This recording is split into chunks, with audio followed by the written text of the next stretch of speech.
Kitchen Nightmares is probably one of the most highly anticipated shows on TV.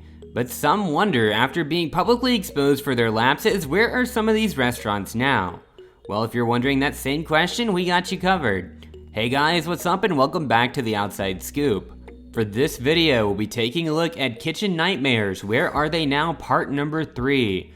But before anything else, go ahead and leave a like on our video. Also, don't forget to subscribe to our channel and click the notification bell down below so you won't miss our future videos that we post either.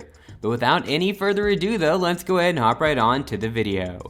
If you're not familiar with the show is simply visiting a failing restaurant, all of which ask for the help of Chef Gordon Ramsay as he attempts to help them turn things around.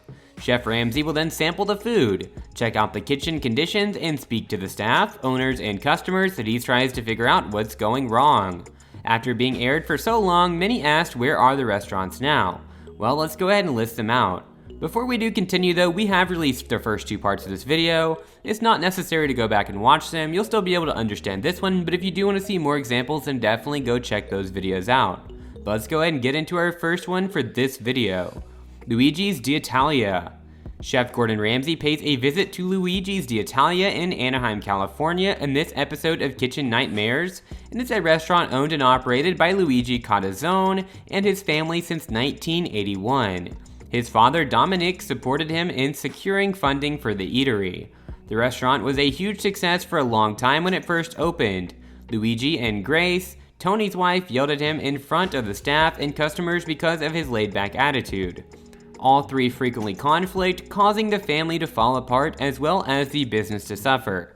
They're losing money and can barely stay open for another month since they're $1.5 million in debt. But today Luigi's is still open for business.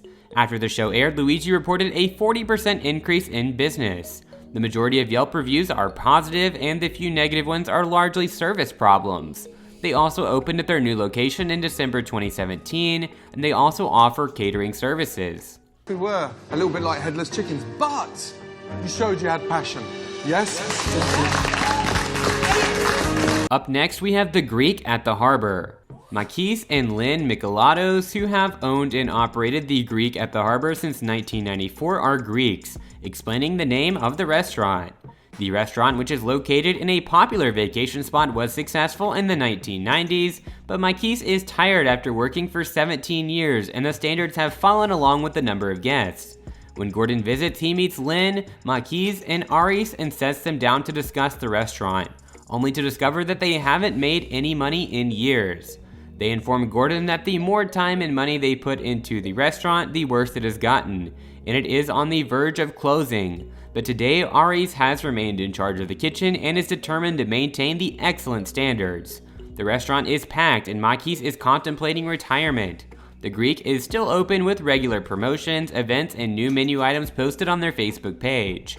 The majority of Yelp reviews are also positive, although regulars complained about Gordon's menu modifications immediately after the show aired.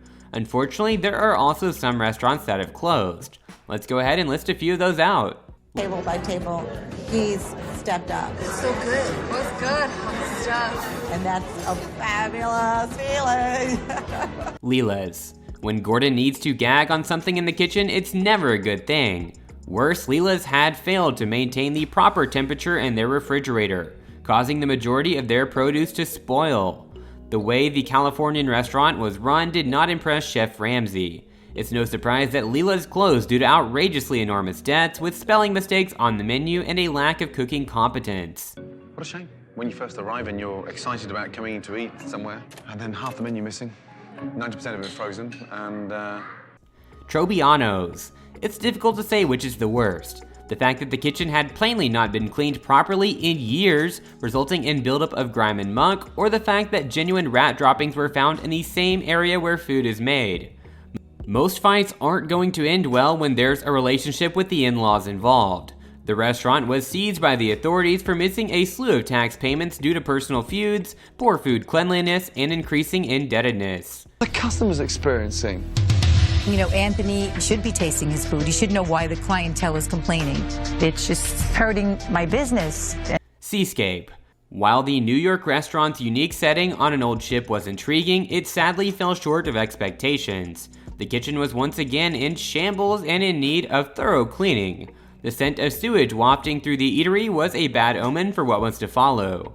Gordon was even served pesto that had gone bad and was out of date. Needless to say, the restaurant was immediately sold to new management. Where's your fire? This is your mum.